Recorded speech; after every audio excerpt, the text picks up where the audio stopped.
All right, we are back. Sam, how are you doing? Hunter will be joining on middle of this episode, but Sam, how are you doing? Not too bad. A lot better than I guess Chargers fans are doing right now.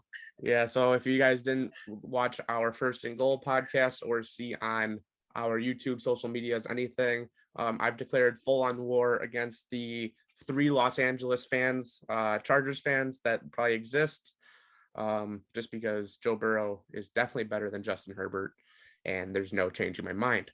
But then when we go to UFC, we have a lot to talk about. UFC 271 was last weekend in Houston, Texas. Big storylines. We'll get to them, but I mean, we'll have to talk about Tai Tuivasa. We'll have to talk about Brunson probably being done for, and then Izzy is just the king of the middleweights. But initial reaction, Sam, what do you think about UFC 271? Thought it was a pretty good card. I mean, I thought the highlight was Ty knocking out Derek Lewis. Yeah, definitely worth talking about because I don't think any of us really expected that. I think that we kind of expected it to be very, very short. Didn't expect it to go in the second round whatsoever. But early prelims, is there any fight that you really want to talk about? I know I have one or two of them. Yeah. One I want to talk about is Wells over Black Diamond. Blood Diamond, but Or yeah. Blood Diamond, my bad. But yeah, you can start They talking were about that just one. they were just hyping it up beforehand because obviously Diamond is former kickboxer, trains with Izzy out of his gym, 3-0 in his professional career coming into it. And Wells just takes him to the ground, shows that he can't wrestle, and chokes him out first round. Yeah, so that was a little shocking. No, that was the fight where Jeremiah Wells like tripped, right? Yeah, he started to run around the octagon, tripped and fell. Diamond attacked, and then Wells just took him to the ground, and he couldn't get up. It was a crazy exchange because I was with Hunter during this weekend. When we saw that, we were like, what just happened? Like, did he just give up the fight, turns it around, wins that fight? Then in the next fight, we had Douglas Silva versus Sergey Morozov. That might be one of the best fights of the year. I pretty an early candidate for fight of the year. Silva was just down bad, turns it all around. Loved the finish by submission.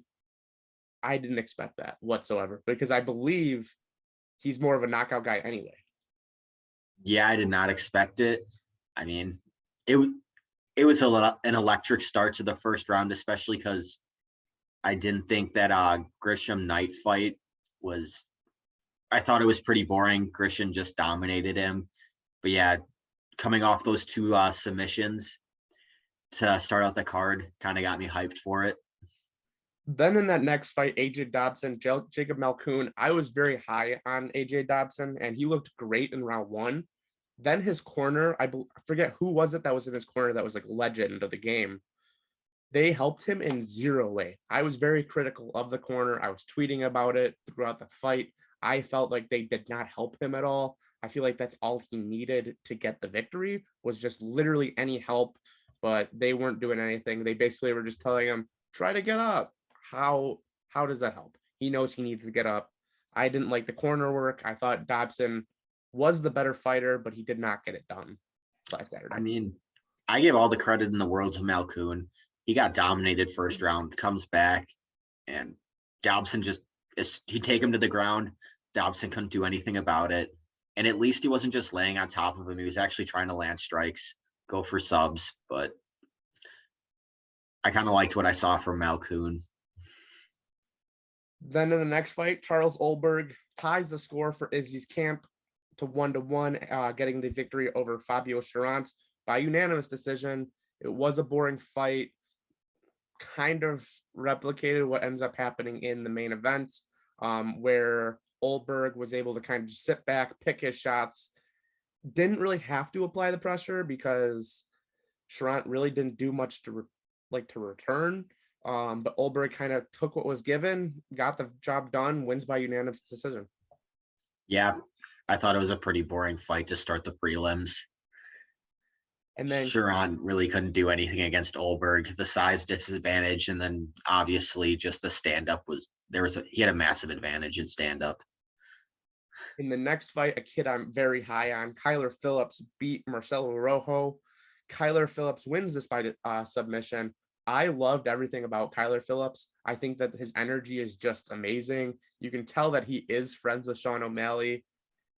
They both train out of the MMA lab in Phoenix. I really like the performance. I think he's got a huge career ahead of him. Yeah, I mean, it was an exciting. Now this was another exciting fight. Kyler Phillips was on the attack the entire time. I mean, Rojo was still trying to land strikes, but Phillips just outclassed him. He was even throwing spinning. What was it? Spinning heel kicks in there, Mm-hmm. which I think his corner was a little upset about. But he's a showman, and you can tell, just yeah, like Sean O'Malley is. That entire gym kind of puts out these guys that have real big personalities, and I don't think that's a bad thing. But then into the next fight, and I feel like I should probably just clip this right now because this is going to drive a lot of people crazy. Casey O'Neill is the baddest bitch on the planet. Takes care of Roxanne Modafferi. That scorecard was awful that gave it to Modafferi. There's no excuse for that. But Casey O'Neill is going to be a champion in this division within 24 months. She is the one that's going to beat Valentina Shevchenko. I'm saying that now. I'm putting that out in the universe. 2 years from now, when you guys are looking up, oh, who had Casey O'Neill this high? It is me. Also, side note, I confused her with another why can't I think of the name? Courtney Casey. When I said all her fights pretty much get ended by decision, this was her first decision win. So I told everyone on the podcast, bet her to win by decision because it always goes to decision. I was right in the aspect of what to bet on, was not right on any of the stats that backed it up because I was talking about a completely different fighter. yeah. I mean, Casey O'Neill, I thought she dominated her. I mean, it was an exciting fight. I think Modafferi should have tried to take her to the ground, but I thought the commentary team did a really good job on like with it and saying, she knew it was her last fight. It's a retirement fight. She wanted it to be memorable. She wanted the knockout. Yeah, and then to have the fans booing her when she was getting the hand raised, I don't agree with that. Houston needs to realize that Casey O'Neill is probably going to be one of the biggest female stars in the sport. I love this division because you have Andrea Lee, you're going to have Aaron Blanchfield, you're going to have really Valentina still for the next however many years, Miranda Maverick. I know I'm forgetting a bunch of young names. This division is going to be very, very entertaining moving forward, but Casey O'Neill is going to be the champion in 2 years. Mark my words. As I get back on the schedule, what was the next fight? I already lost. Arlovsky versus Vandera. Oh, yeah. I talked Hunter out of taking Vandera in this fight. I know Vandera was my first interview ever. However, I've been burned by him many times. I think that he's still very young. I do think the UFC rushed him into this career. He deserved a contract after the Dana White Contender Series, so I get why they did that, but they should have put him on a developmental deal. He beat Harry Hunsucker, who's another one of our friends from the show. He just wasn't ready. He's not ready for all of this. And I really like Jared. I think he will be better in a couple of years. Now, it's hard to also say that when he's the same age as tied to Ivasa.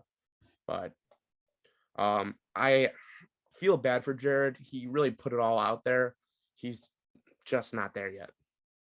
Yeah, and I mean, Arlovsky's a former heavyweight champ.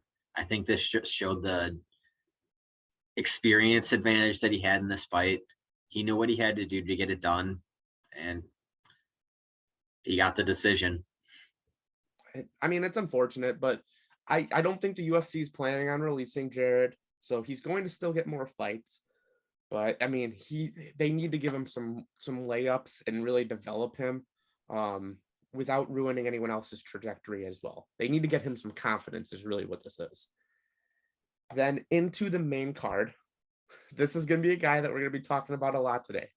Bobby Green beats up on Nasrat Haqparast. Is that how it's said? I believe so. So Bobby Green was really untouched for 15 minutes, really put it on Nasrat. He was earlier comparing himself, putting himself in the same category as guys as Izzy and Kamaru Usman. I wouldn't put him in that category, I guess, yet. Maybe we'll see what happens in 2 weeks. But he believes he's one of the best in the game. And I mean, it's hard to say he's not when he's the only man that's going to step up and fight Islam Makhachev, which we'll talk about a little bit more later. Yeah, I mean, this just the stats of this fight, Bobby Green, because it was an entire stand-up fight. They didn't, I think, Nasrat tried one takedown and didn't succeed, and the strikes were 188 to 76. So Bobby Green just dominated him. I actually liked Nasrat coming into this. I thought he looked pretty good in his last fight. Yeah, and I believe it was the fight before that was the one with Dan Hooker where he got there a day of. There was a lot of visa issues as well as his mom passed away, so he flew back to is it Kazakhstan? Is he Kazakhstan? Wherever it was, he had to fly all the way back and then flew in the day of, and it was a whole situation. They probably should have called off the fight, but his Dan Hooker loss, I really don't put against him. But yeah, Bobby Green, what a performance from him. I mean, later on we'll talk about some other decision making, but it was it was a one-sided fight, but it was still entertaining. In the next fight, I'm not gonna lie, I wasn't too pumped for this fight. A lot of people were though, so I mean, I can kind of let you take it over. But Renato Moicano beats Alexander Hernandez.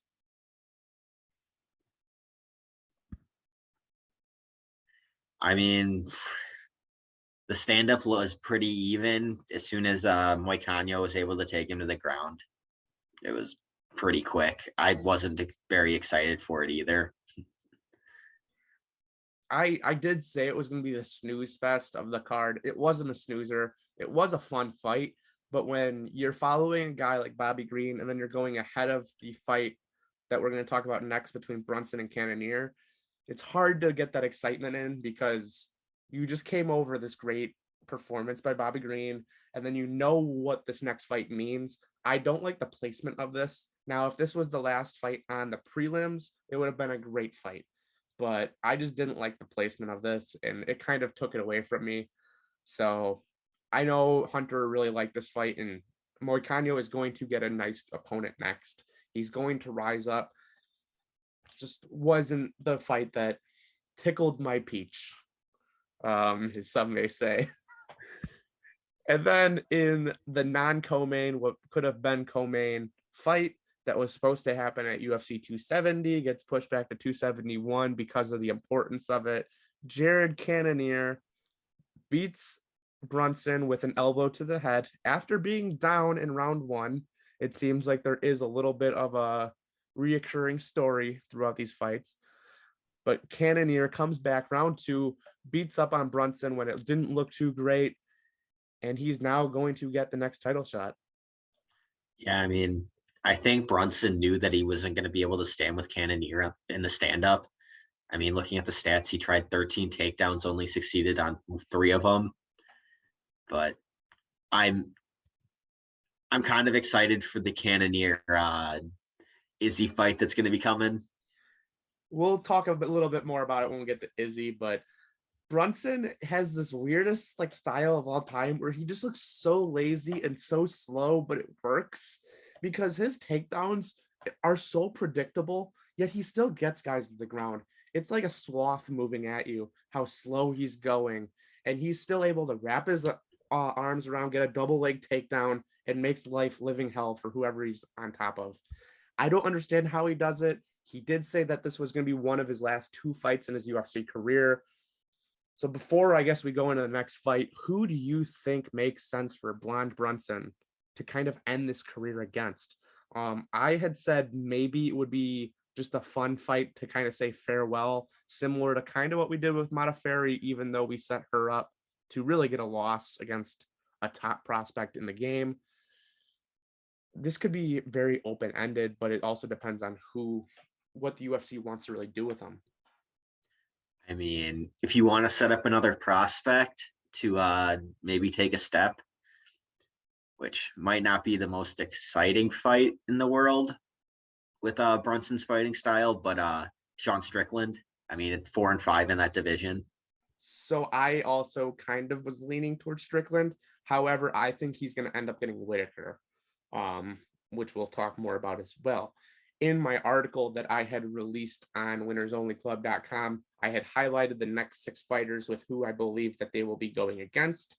For Brunson, I'll just read it off. What a run it has been. Before this fight, Brunson said that he was going to have 2 fights left in the UFC. This last fight with Cannonier was one of the 2 after getting knocked out. I expect the UFC to give Brunson a fun fight to headline a fight night card, with the 2 names being Marvin Vettori and Kelvin Gastelum. 2 big names that the UFC can kind of market easily. Fans love Brunson. Fans love Vettori.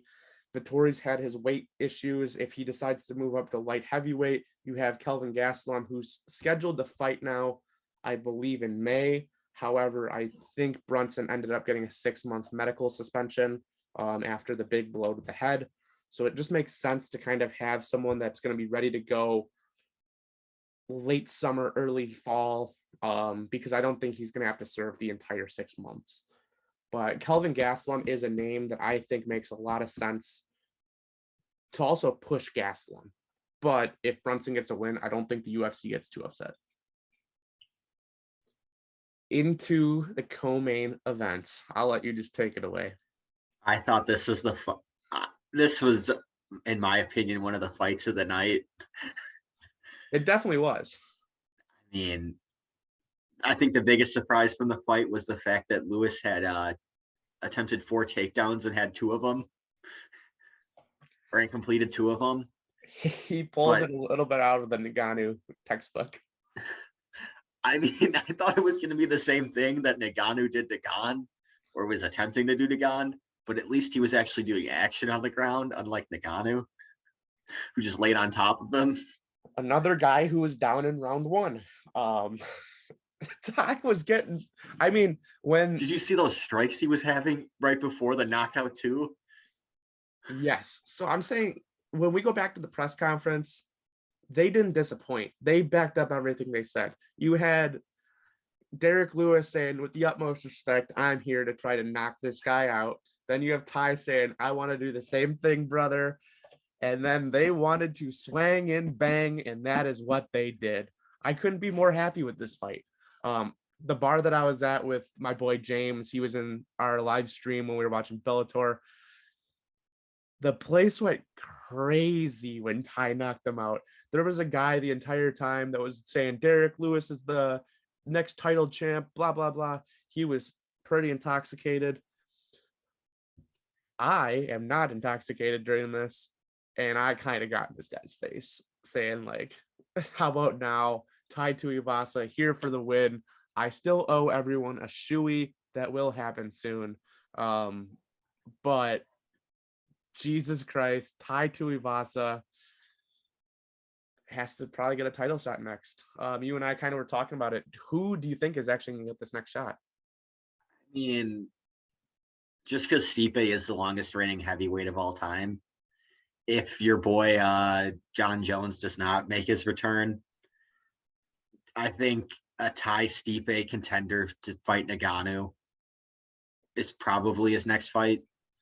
This is the issue with the heavyweight division, is title fights don't happen too often.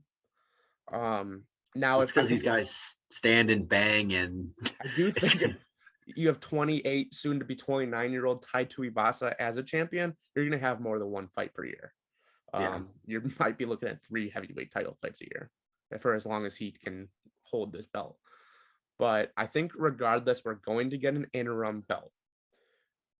I believe no matter what, Stipe is now in that interim conversation. It's now just, is John Jones there or is Tai Tuivasa there?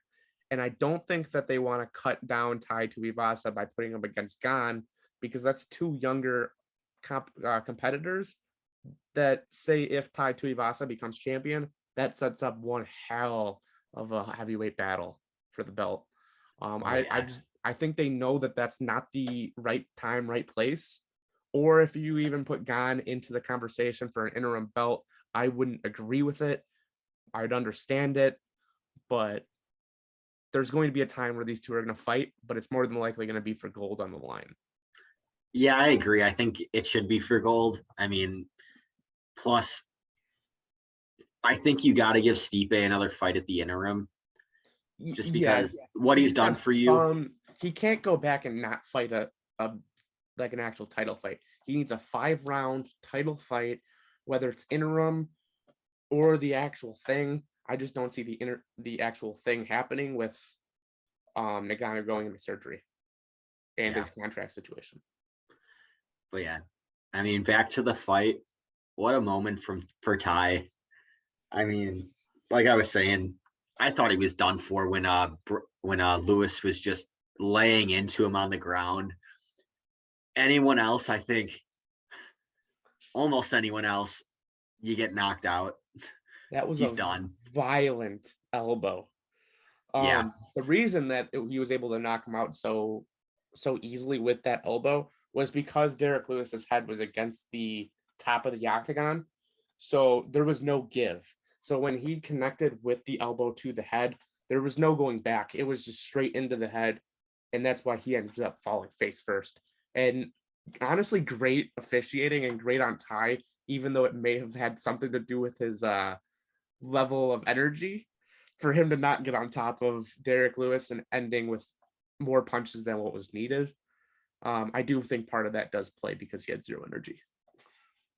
Yeah, I think a little bit, but Lewis just literally keeled over, face planted on the ground. And then the official had to call it at that point.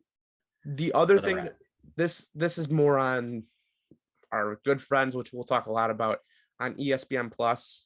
They didn't show Tai Tuivasa going up, taking a shoey. Part of it is because of the Modelo sponsorship. I guess Modelo was not happy about Tai drinking Happy Dad, which is by the Nelk Boys, and not Modelo. However, I can't see how you don't put that moment up. That's just something that fans want to see. Isn't Tai and the Nelk Boys like really good friends? Yeah. So. And I guess it was only Steve Will Do It was there. The other, like Kyle and the rest of the Nelk Boys were not at the event. So I get it. Like, you want to promote Modelo, but Modelo, as far as I know, doesn't have a seltzer. So in my mind, it's two different products. Yeah. They still have Howlerhead. Like, we wouldn't want him obviously doing a shoey with Howlerhead. He'd probably fall over. But whatever. I don't agree with them not showing that, because then they showed him drinking just random beers with fans. We don't know if that's Modelo. But into the main event. I rewatched the fight. Let me start off by just saying, originally in the moment, I had Robert Whittaker winning this fight 48-47. Now, after rewatching the fight and really putting up a scorecard, I do see it 48-47 Israel Adesanya. So in the moment, that was a hard fight to, I believe, call, because round 1 clearly was to Izzy. Round 5, I say, was clearly to Whittaker. Yeah. And then 2, 3, and 4 were all very, very close rounds. Yeah, it really depends on what you want. Like, I thought Izzy was the better stand-up fighter. I mean, Whittaker landed 4 of 10 takedowns, and Izzy was able to get up. So based on the rules, and each commission has it a little bit different. But with Texas, what it is damage is the first like main criteria for scoring a round. Now, if you believe it is equal damage, then it moves into all the other stats, such as volume, takedowns, control time. It all depends on that. So if you took me down for 5 minutes, but didn't land a punch and maybe I landed just a few good elbows, but left you bloody, I'm probably winning the round. Because based on that rule, I had way more damage, even though you may have tired me out a little bit.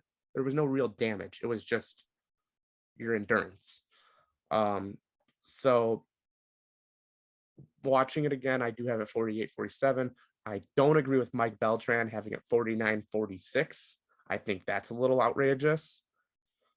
But So yeah, I mean, the only round that he'd probably give Whitaker was what, the fifth? he gave him the second. How do you not give him the fifth? That's exactly what I'm saying. Like, I don't understand how you can say that he doesn't win the fifth. I give Whitaker the second and fifth round, which I think is what most fans are doing. Regardless, Izzy did what Izzy does. He sat back, he stayed out of danger, he landed the punches and kicks that he was given. He didn't try to force anything that wasn't there. People are going to say that he's the most boring champion of all time. In my mind, he's the most calculated champion of all time. He just knows the game better than anyone else. Israel Adesanya is going to keep moving and is going to continue to win a lot of fights. I think Jared Cannonier brings a very tough opponent, but if Jared can't get past him, I'm not sure who can. Yeah, I mean, I thought Whitaker's game plan was definitely better than last time. I mean, first round when he got taken down or when he got knocked down, I was like, great. It's a replay of the first fight. Honestly, I thought that first round was worse than his first round, the first time around. I was thinking it was over. I was already like, all right, well, Izzy's gonna dominate this one again. Wasn't the case, thankfully, but. And then the people that are saying Whitaker won, I mean, this is why you don't take it to decision. You have to beat the champ. You just can't trust the judges to give you the championship. It goes back to that common rule. Like, I still don't agree with it. I think that you need to call it as if neither guy is champion, because that's just how I see it. But if you have it in your mind that that guy's better because he does walk into the octagon with a belt. Whitaker didn't do enough. He could have. He very well could have. Israel's takedown defense is in question. However, I don't think it should be. Blachowicz weighed, I believe, 35 pounds more than him when they fought. He clearly showed that he could do it against Whitaker, who is a big-time threat to take you down. I'm not sure Cannonier is going to be able to do that. However, we've seen Cannonier at heavyweight, light heavyweight, and middleweight now. So this could go differently if he can get him to the ground. It's just going to be, can he get him to the ground with how squirmy and how smart Izzy is? Yeah. He definitely had better takedown defense than his teammate who fought earlier in the event, which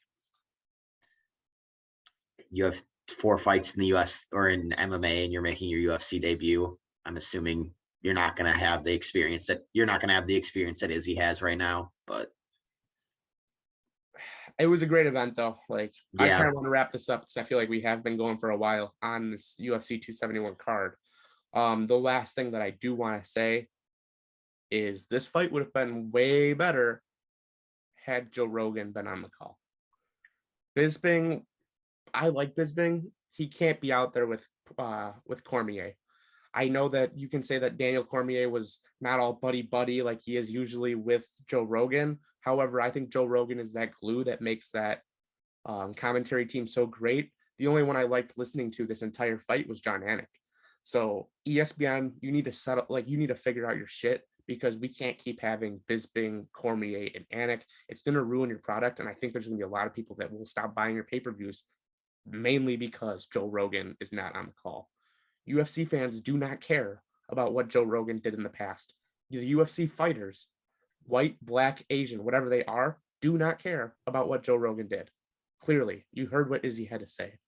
So ESPN better figure it out, or else they're not going to have this product very long.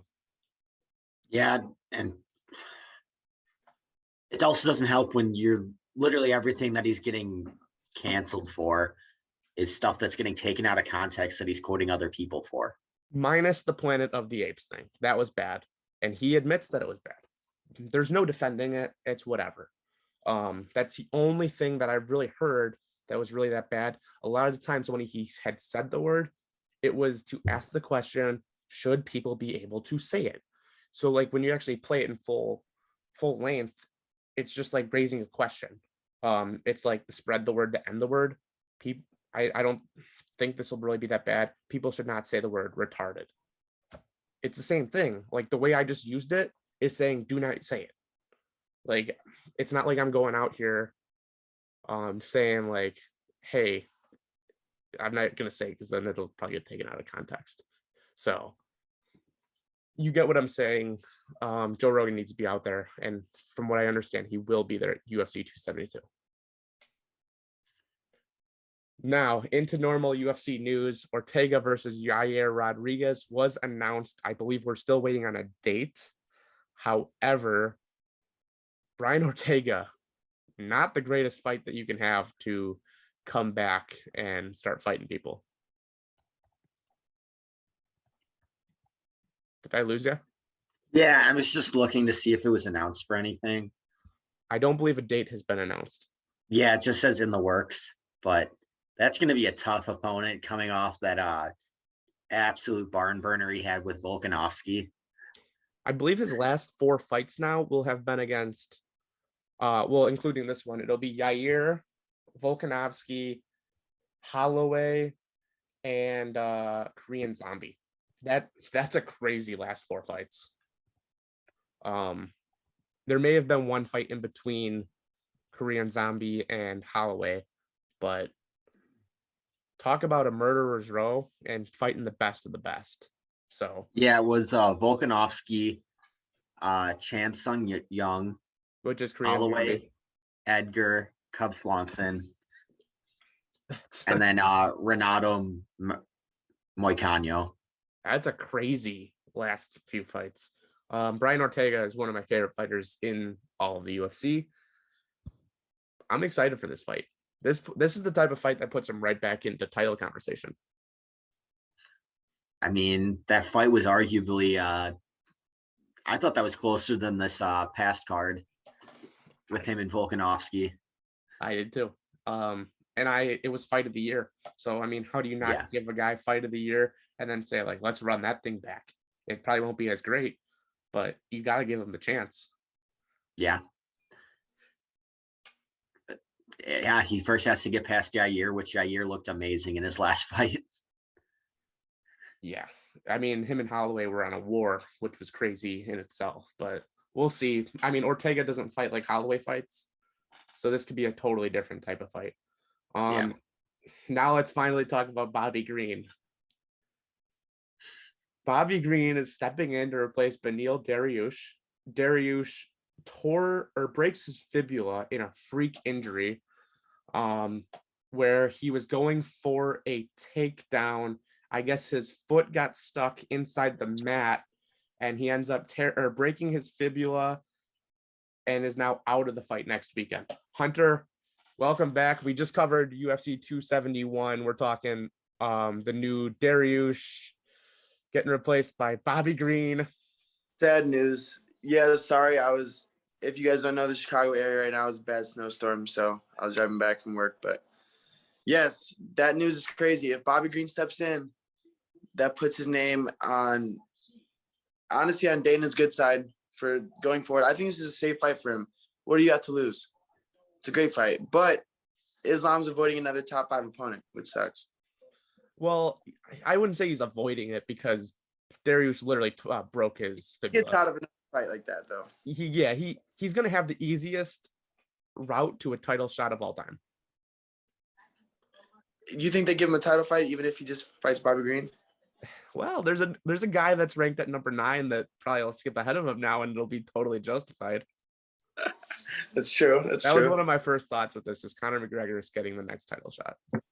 You think so? I think so. The one guy I want to talk about before we get to that, where is Gregor Gillespie? Yeah, and that's a guy that can beat a guy like Islam. That's the only other really good wrestler in this division. Like, So what is he waiting for? He fought once, I believe, since COVID. well, he's not an active fighter by all means. Anyways, I think he 15-3 in his career. He doesn't fight a lot. But that's a guy that could definitely be a top 5 fighter. I could see him beating any of those guys. Yeah, he's 14-1. 14-1, yep. But 14-1, you gotta be fighting the top guys. Yeah. If the chance is given to you, you gotta fight.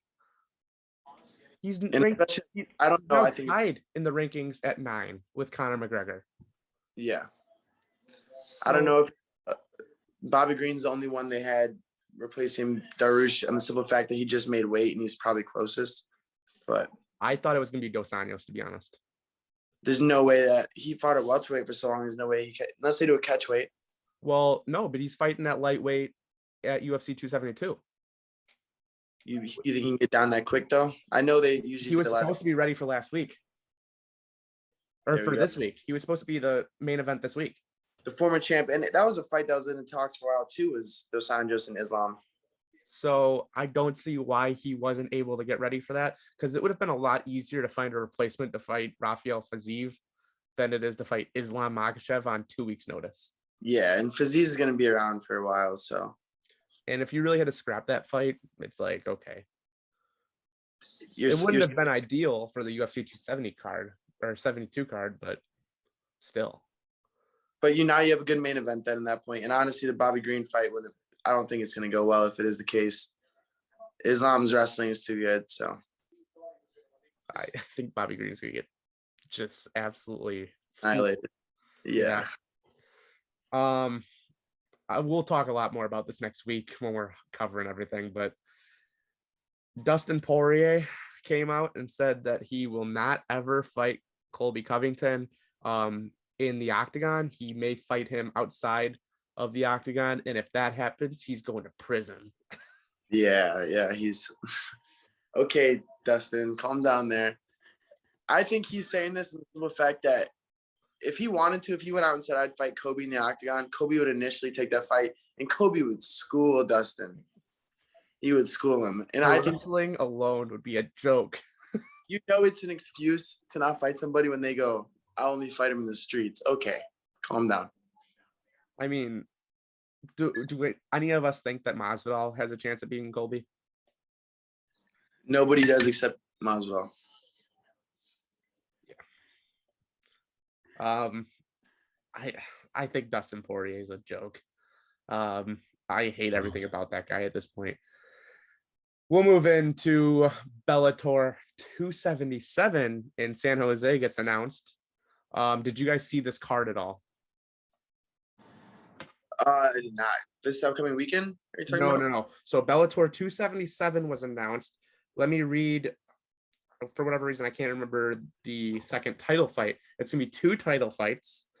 Aaron Pico will also be returning. Oh, big. I love that. AJ McKee against Patricio Pitbull. Okay. Is probably the number 1 fight you can make in Bellator. Absolutely. I got McKee, but. As well as Nemkov versus Corey Anderson, which is probably the second best fight you can make in all of Bellator. This fight will be happening in San Jose, California. I believe it said April, maybe May. Hold on, give me 1 second. It's happening April 15th in San Jose. Another guy who's friend of the show, Ben Parrish, also is going to likely be fighting on this card to bounce back. Bellator, that's a big card. I know that. There's a lot of good names. Aaron Pico's future champ, in my opinion, so I'm excited to watch that. I really like what Bellator's doing. I think that they have a lot going for them. Let's move into Cash or Dash. So did you guys both bring things to talk about on this? Because I have two topics of it. MMA related. Just you go first. I actually have one, but I got to see what you roll out there with. All right. Darren Till will return to championship level form now that he has began training with Khamzat Chimaev and Alexander Gustafsson. Cash it or dash? Dash. I'm out of there. Darren Till is no champ. I want to believe that. I love Darren Till. I fucking love the dude. He can't get that much better than he is right now. and I think he's almost reached his peak. He can get a little bit better, but his wrestling will never get to the point where he can even beat a guy like Brunson. So, Sam? Yeah, Dash. I think it's true. I think that if he's learning how to wrestle for real this time with Kamzat and Alexander Gustafsson, he's going to be improved. I'm not saying he's going to be able to beat half these guys, but why not have Darren Till test his luck out next time out against a guy like Whitaker or Darren Till already has fought Whitaker, I'm pretty sure. I think they did, but this will be the new Darren Till. Hopefully not as many drugs in his system, Darren Till. Maybe he's better in just I don't know. general. If Darren Till could be in a championship fight, if he could win the belt or something, that's a guy the UFC can get behind. He's a fucking name. He's funny as shit. I fucking love the dude. If there's 5 guys in the UFC I could party with, Darren would be one of them. But I don't think he's I don't think he's a champion in the UFC ever. No. I don't give a fuck what team he joins. I do think that Israel would love that fight though. Oh, and stylistically, Darren's best matchup is to beat a guy like Izzy. Yeah. You don't got to worry about the team. So.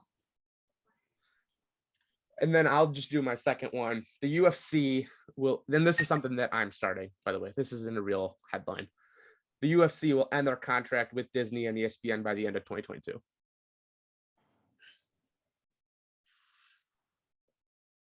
I'm going to go oh, Jesus, fuck. Dash. On the simple fact that not at the end of 2022. I think by 2024, 2025, there's no way it's going to, that partnership's going to continue. But no, not by the end of this year. I don't think so. Yeah, I'm going Dash as well. I think there's too much money in it at this point. I think the big loser would be ESPN. But if they keep playing around with Joe Rogan and they keep playing around with what they're doing, they put Stephen A. Smith on Conor McGregor cards. You can't do that in the UFC. I think they'll get out of this contract and likely go to a place again like Fox, where they can do Fox pay-per-views without you having to pay for ESPN Plus, and they'll be on Fox Sports 1 for free fight nights. I think the UFC has nothing to lose. But those are my two. So let's hear what you guys got to bring to the table. One, I was just thinking of this when Izzy Adesanya posted his tweet about what John Jones gets his wife for Valentine's Day. And it just started about John Jones in some super fights in the heavyweight division at one point. There was talks that Cain Velasquez might come back. So cash or dash, prime heavyweight, Cain Velasquez beats John Jones at heavyweight. Do you cash that or dash that? I'm going to cash it for right now, only because I haven't seen John Jones at heavyweight yet. Right. So if you were to beat a guy like Stipe and beats him dominantly, which we don't know if that's going to be that fight. We were kind of talking about this when we were talking about what's happened to Tai Tuivasa. Right now, I'll say cash. I'm not too confident on that, but if he were to beat a guy like Stipe or even beats a guy like Tai Tuivasa pretty dominantly, I would say John Jones is probably going to beat Cain Velasquez. Yeah, I'll cash it too. Just same thing. You haven't seen Jones fight at heavyweight. He's been so dominant at light heavyweight, but you're stepping up at least probably 40, 50 pounds fighting Cain Velasquez. And we're talking prime Cain, that mauled Brock Lesnar. Like this prime Cain in the heavyweight division beats prime Stipe. I don't give a shit. He beats prime any heavyweight, in my opinion. But maybe not Fedor. That's a fight, though. That's a fight right there. Right. Sam, do you have anything? I just have how you guys feeling about this Blades Dawkins headlining the March 26th card in Columbus after what was it, Blachowicz and Rakitic had to be stopped because Blachowicz' neck injury. Oh shoot. So I'm a big, hopefully we get Curtis on the podcast. I love Curtis. We've been talking back and forth. Hopefully we can get him on soon. I think it's a good headliner, but the Rakic fight I wanted to see a little bit just because of the light heavyweight division. I really don't see any difference in the change of main event slots. I think it's a more exciting fight because there's probably going to be a finish in that one, but yeah. I don't know, like Blachowicz and Rakic definitely has more on the line, I would say, than what Blades and Dawkins will be fighting for. Now, if this was a Blades versus like Tuivasa fight, that's a totally different situation. However, I'm still going to be obviously watching this card because it is a very, very loaded fight night card. But I don't think it adds value. So I don't think it's a better move. So I guess I'm dashing. Yeah, I'm dashing too. I love Chris Dawkins, but I think it's a bad matchup for him too. You just saw him get annihilated by Derek Lewis first round. I think he should have fought a little bit easier of an opponent than Curtis Blades, whose only 2 career losses are to Nagano and Lewis. So, and honestly, yeah, I just don't think it's stylistically. I think Blades can take him down. I think he beat him in the clinch work. Striking, maybe he can go to Dawkins. I don't know, but yeah. All right, so we'll go into Bellator 274 preview. I actually really like this card. There's no championship, unfortunately, on the line, but I got a couple fights that I do want to highlight. Give me just 1 second. I know one of them is Deanna Bennett, who's UFC The Ultimate Fighter alumni, facing off against ex-UFC fighter, I believe it's Jessica Kish. And I can look that up real quick, but it's a pick'em fight. Deanna Bennett looked awesome in her last Bellator bout. There's a lot that I think is going to be on the line for what's coming up. I think it's Jessica Kish is what the name is. Yeah. She, I think, lost 4 out of her last 5 fights. I don't understand this fight a little bit, but Deanna Bennett, I'm taking her to win this fight. Is there any fight that you guys need to mention before we kind of go main event? Is it the Brennan Ward fight? That's main event, or not main event, main card though, right? Mm-hmm. I'm so fucking excited for that. I've mentioned it probably 3 or 4 times previously in this podcast. Brennan Ward's coming back. He's sober now. He's been clean for I think a year or something. One of the baddest dudes. If you haven't read his story on, I believe, MMA Junkie, of him literally like being completely drunk. He drank every single night and would go out and put a show on every single Saturday in Bellator. The dude is a dog. I love his story. I love him. Everyone needs to look up that article. It will make you fucking love this dude. He was doing every drug in the book constantly. And he's a badass, man. I think he's a union worker still. He's blue collar. He's a fucking dog. So I'm excited to see Brendan Ward. I'm tuned in for that. Mistakenly, that's on prelims. That's crazy to think about too, because Brendan's a dog, but I'm excited to see him back. Another fight that I will be looking at is Davon Franklin with Syed Soma. Now this fight is on the main card. Syed Soma, big time threat coming out of American Top Team, where then Franklin is really the last generation, I feel like, of Jackson Wink MMA. So this fight for me is kind of a measure of where is Jackson Wink at right now. With all the distractions that have happened, is it still a top premier gym? Can they fight with guys from American Top Team? I like Syed Soma. I think he's got a very great future over at Bellator. But for me, this is actually going to be more of a test to see where is Jackson Wink MMA on the map. Yeah, Jackson Wink fell off. Talk about that. I think the other guys too. I mean, everyone that's good, like the Condits, Diego Sanchez, Jones, Holly Holm, Watterson. Just, yeah, top to bottom. They were so good at one point in their career, but like they don't have anyone new, fresh. So maybe they need something. Sam, anything on this one? I do not recognize any of the names on the card. And that's okay. It's Bellator. It's going to be a fun fight. I recommend having this either on your laptop as you're watching UFC. They are on at the same time. Prelims are always on YouTube on both Showtime Sports and the Bellator channel. And then the main card will be on Showtime. So if you don't have that subscription, you're missing out on, I believe, 4 fights. No title fight this week, but next week is the big one. Moving into the main event, though, Neiman Gracie versus Logan Storley. biggest thing of this is we have a Gracie fighting in the octagon, or well, in their cage, because they don't fight in an octagon. Well, that, and in my world, you have one of the best wrestlers come out of Minnesota, University of Minnesota, 4-time All-American Logan Storley. This is jiu-jitsu versus wrestling. What is the superior martial art? I'm rolling with the wrestlers, baby. Logan Storley is going to upset the Gracie. I don't think so. I have Neiman Gracie for sure. I just don't like how inactive Storley has been. I believe it's always like 12 to 15 events where he's not fighting, and then he gets into one, and then we don't see him for 12 to 15 events. Whereas we've seen Neiman Gracie a lot. I believe he was at not UFC, Bellator 262, 269. Now he's here at 274. So he's been very active. I think that does play a part, and I think that then does end up getting him the win. That's gonna be a good fight to watch. And that's honestly a fight in the UFC. Those are two guys that are top 10 in the division as well. So I would, if you're a fan of MMA, watch that fight. Definitely. We'll move into UFC Fight Night, which is now between Johnny Walker and Jamal Hill.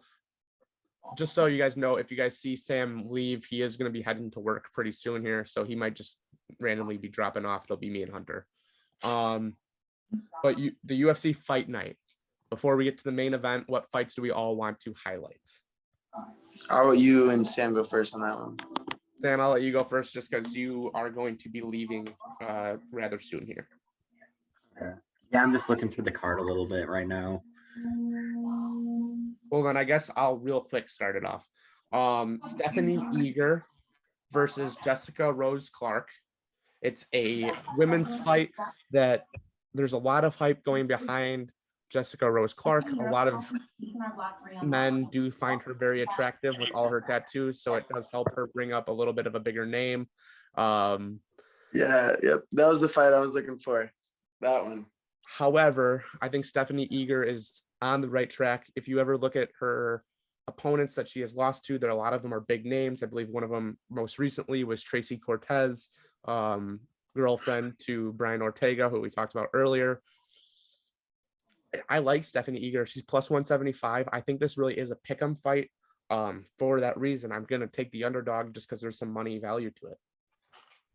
This is a pick'em fight. This fight can go either way. I think the run, or how much better Clark looked her last performance, I think she's going to be fine. I'm a big fan of her, so I'm going Clark for sure.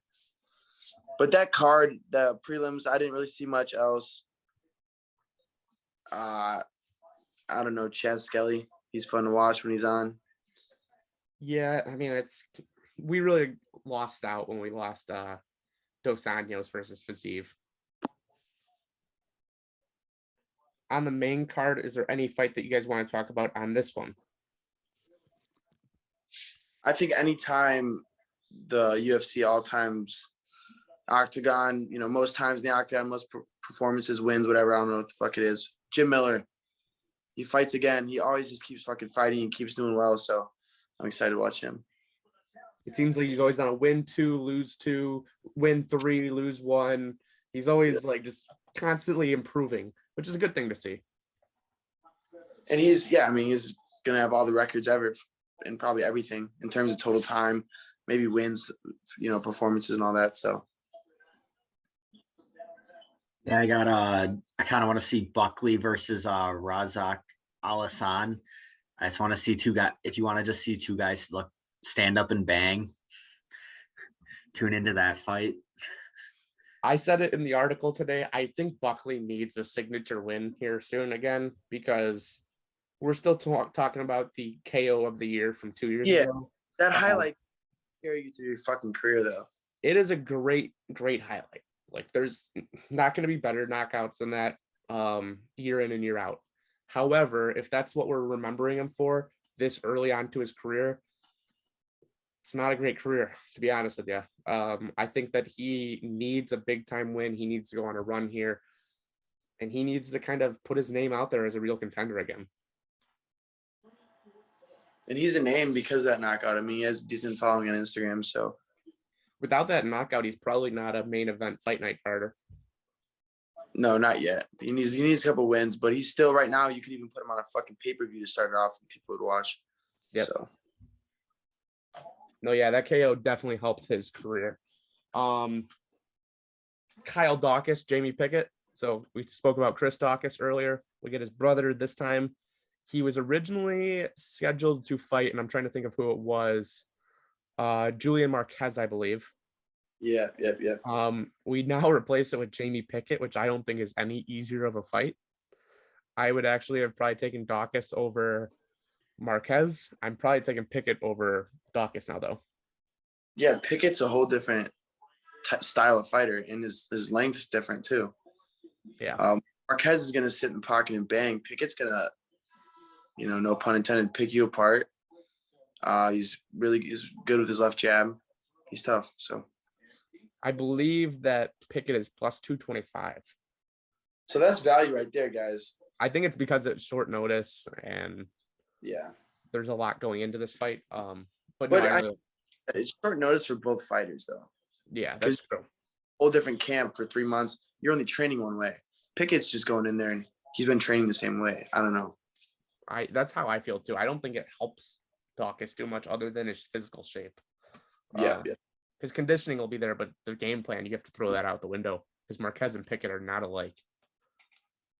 So, main event, we now have Johnny Walker and Jamal Hill. Johnny Walker might be coming off of the worst main event performance or worst main event just in general of 2021. He wasn't supposed to be the main event in this fight. However, they get pushed to 5 rounds. What's the excitement level here? What is everyone thinking here? Me personally, I'm fucking stoked for this fight. Johnny Walker was timid his last performance. It cost him a loss. I think we're going to see old school Johnny Walker, a fucking freak. And Jamal Hill's going to sit in there and fucking trade with him. I think we're going to see a crazy knockout. Someone's going to sleep. That's all. That fight is going to be fucking a banger. Yeah, Jamal Hill, his last 5 fights, I think are all TKO wins. I don't see this one going the distance. And I think it should be an exciting main event. I'm hoping to God we get old Johnny Walker and we don't get the Johnny Walker of that last fight. I do love the fact that there's probably less pressure on him because he wasn't supposed to be the main event. And with Bellator happening, I know that is only a small amount of people that would rather tune in Bellator than UFC. I do think it helps because there's going to be a lot going on. I think the performance automatically gets better because not all the attention is going to be on him. I like Jamal Hill in this fight. If I'm being completely honest, I believe he is the favorite, but I think it's going to be a great fight night again. I think it's not going to be the strongest fight night, but I think we're going to have a lot of talent. We're going to have a lot of good performances. We're going to have a lot of guys that you'll know future years from now. In these kind of cards, honestly, to the normal fan, you want to see the pay-per-view, you want to see the names. But these are the fights, if you watch closely, these are the guys you follow. And then in a year or two, they're a couple fights away from a co-main on a fucking pay-per-view. These are the guys. So you got to watch these fights. Yeah. I think that's pretty much everything. We went really long today. I believe this was about an hour episode. Not an issue for me, at least. But, I mean, everything's just kind of getting figured out now. And honestly, our trip for an MGM resort looks even better. So MGM resorts all over the country, all over the world. That's where we are staying for Vegas. If you guys are looking to have a stay-at-home trip, please use BetMGM. It's your stay-at-home Vegas trip without having to go out of the state. It's coming to more and more states. We're getting it here in Illinois shortly. We don't have a date quite yet. However, I'm getting told it's about 2 weeks away. So we will have it very soon here. And I'm so excited to be able to use BetMGM as well as stay at an MGM resort when we are at UFC 272, Colby Covington versus Jorge Masvidal. Also, if you guys want to support us in our trip to Las Vegas, we now have shirts available on winnersonlyclub.com. It's got our fist with the ground and pound logo in it. If you guys can see it there, it's just a nice little logos. It's nothing too crazy. People are probably going to say, what is that? tell them about us. It's Ground and Pound, baby. That's what we are. We cover Bellator. We cover UFC. We cover a little bit of Eagle FC until it gets defunded because they don't have any money. Tate exclusively. What'd you say? We cover Misha Tate content exclusively. We definitely cover a lot of Misha Tate content. Shout out Misha Tate. She's killing it on Big Brother Celebrity. Final 5, I believe now. So she might win the competition. Another thing Misha Tate's good at. Shocker. I think this show is going to the moon. Happy 40th episode. We didn't bring the 40s out, but that's okay. But I got some whiskey for y'all, so shout out. We'll see you guys next week. Remember what I said about Casey O'Neill, champion in 24 months. Oof, I missed a lot then. Fuck. Yeah, so we'll see you guys next week. Have a good weekend. And also, if you guys aren't doing anything, watch BKFC, Mike Perry versus Julian Lane. Banger. So let me bang, bro. Let me bang, bro. See you guys.